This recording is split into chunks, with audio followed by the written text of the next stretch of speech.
بسم اللہ الرحمن الرحیم۔ السلام علیکم ناظرین، آج ہم بات کریں گے چیونٹیوں کے بارے میں۔ جس گھر میں چیونٹیاں نکلنا بند نہیں ہوتی اس گھر میں پھر کیا ہوتا ہے؟ اس سے پہلے آپ سب پیارے پیارے بہن بھائیوں سے گزارش ہے کہ ویڈیو کو اینڈ تک لازمی دیکھیں، اور جس بہن بھائی نے ابھی تک ہمارے چینل آمنہ وائس کو سبسکرائب نہیں کیا تو ان سے التماس ہے کہ ہمارے چینل کو لازمی سبسکرائب کریں۔ شکریہ۔ ناظرین، چیونٹی ایک ننھا سا کیڑا ہے جس کا ذکر قرآن مجید میں بھی آیا ہے، بلکہ چیونٹی کے نام کی ایک پوری سورت نازل فرمائی گئی، سورۃ النمل۔ نمل چیونٹی کو کہا جاتا ہے۔ ناظرین، اکثر جب گھر سے چیونٹیاں نکلتی ہیں تو ہم لوگ ان سے پریشان ہو جاتے ہیں، انہیں مارنے کے لیے طرح طرح کے ٹوٹکے یوز کرتے ہیں تاکہ یہ ہمارے گھر سے ختم ہو جائیں۔ ناظرین، آج میں آپ کو اس گھر کی حقیقت بتاؤں گی جس گھر میں چیونٹیاں وافر مقدار میں نکلتی ہیں۔ یہ سب سننے کے بعد آپ کی چیونٹیوں سے جو دشمنی ہے وہ ختم ہو جائے گی، بلکہ آپ چیونٹیوں کو پسند کرنے لگیں گے۔ اس سے پہلے میں آپ کو چیونٹی اور حضرت سلیمان علیہ السلام کا ایک خوبصورت اور دلچسپ واقعہ سناتی ہوں۔ کہتے ہیں کہ ایک دن حضرت سلیمان علیہ السلام دریا کے کنارے بیٹھے ہوئے تھے، قدرت کے نظارے کر رہے تھے کہ ایک چیونٹی آئی، اس کے منہ میں رزق یعنی دانہ تھا، اور وہ اس دانے کو لے کر دریا کے کنارے جا رہی تھی۔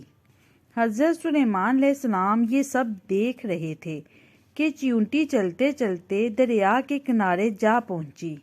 اس دوران آپ علیہ السلام نے ایک عجیب واقعہ دیکھا۔ جب یہ چیونٹی دریا کے پاس پہنچی تو دریا میں سے ایک مینڈک باہر آیا اور منہ کھولا۔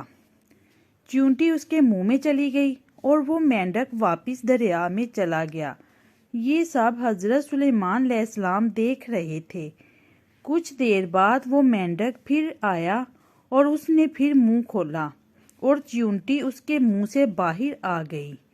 حضرت سلیمان علیہ السلام نے غور کیا تو محسوس ہوا کہ اس سے پہلے جب چیونٹی مینڈک کے منہ میں گئی تھی تو اس کے منہ میں دانہ تھا، ایک رزق تھا جو اب اس کے منہ میں نہیں تھا۔ ناظرین، جیسا کہ حضرت سلیمان علیہ السلام جانوروں، چرند پرند، کیڑے مکوڑے سب کی بولیاں سمجھتے تھے تو انہوں نے چیونٹی کو طلب کیا تو پوچھا کہ یہ کیا معاملہ ہے، یہ تم کیا کر رہی ہو؟ ابھی تم دانہ لے کر مینڈک کے منہ میں گئی تھی اور اب وہ دانہ تمہارے منہ میں نہیں ہے، تم کہاں گئی تھی؟ تو چیونٹی کہنے لگی، اے پیغمبر خدا، سمندر کی گہرائی میں جا کر دور ایک پتھر ہے، پتھر اندر سے خالی ہے، اس پتھر کے اندر ایک کیڑا رہتا ہے۔ اللہ تبارک تعالیٰ نے اس کیڑے کو ایک ایسے مقام پر پیدا کیا کہ وہ وہاں سے نکل نہیں سکتا، وہی اس کی کل کائنات ہے۔ مجھے اللہ پاک نے اس کام پر مقرر کیا ہے کہ میں اس کو کھانا پہنچاؤں۔ اللہ تعالیٰ نے اس کام کے لیے مینڈک کو مأمور کیا ہے۔ مینڈک روزانہ مجھے اپنے منہ سے لے کر پانی سے ہوتا ہوا اس پتھر کے پاس لے جاتا ہے اور مینڈک اپنا منہ اس سوراخ پر رکھ دیتا ہے۔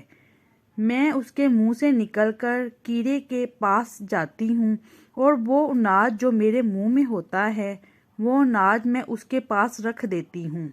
یہ مینڈک میرا انتظار کرتا رہتا ہے، پھر میں واپس اس کے منہ میں داخل ہو جاتی ہوں۔ یہ پانی میں تیرتے ہوئے مجھے واپس دریا سے باہر لے آتا ہے۔ حضرت سلیمان علیہ السلام نے اس سے پوچھا کہ جب تم اس کے لیے کھانا لے کر جاتی ہو تو تم نے کبھی اس کی گفتگو سنی ہے؟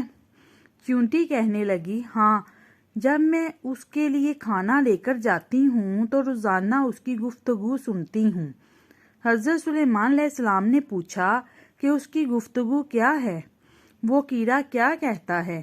چیونٹی بولی، وہ کیڑا کہتا ہے کہ اے وہ ذات جس نے سمندر کی گہرائی میں اس پتھر کے اندر مجھے نہیں بلایا، اپنے مومن بندوں پر اپنی رحمت کو بھی مت بلانا۔ ناظرین، یہ واقعہ تھا چیونٹی اور حضرت سلیمان علیہ السلام کا۔ اب میں آپ کو بتاتی ہوں کہ گھروں سے چیونٹیوں کا مسلسل نکلنا کس بات کی علامت ہے۔ غور سے سن لیں کہ اہل دانش کے مطابق جس گھر سے چیونٹیاں نکلنا بند نہ ہو تو وہ اس بات کی نشانی ہے کہ وہاں رزق کی فراوانی ہے۔ ناظرین، ہمارے گھروں میں موجود چیونٹیاں ہمارے رزق کی وجہ سے ہیں اور ہم ان کو بھگانے کے لیے طرح طرح کی کوششیں اور ٹوٹکے استعمال کرتے ہیں۔ ناظرین، ایسا مت کریں، اپنے گھروں سے چیونٹیوں کو مت نکالیں، یہ آپ کے رزق کی فراوانی کی وجہ سے ہیں اور اپنے حصے کے رزق کی تلاش میں یہ آپ کے گھروں میں موجود ہوتی ہیں۔ ناظرین، یہ بھی اللہ پاک کی مخلوق ہیں، ہمیں چاہیے کہ جس حد تک ہو سکے انہیں مارنے سے پرہیز کریں۔ شکریہ۔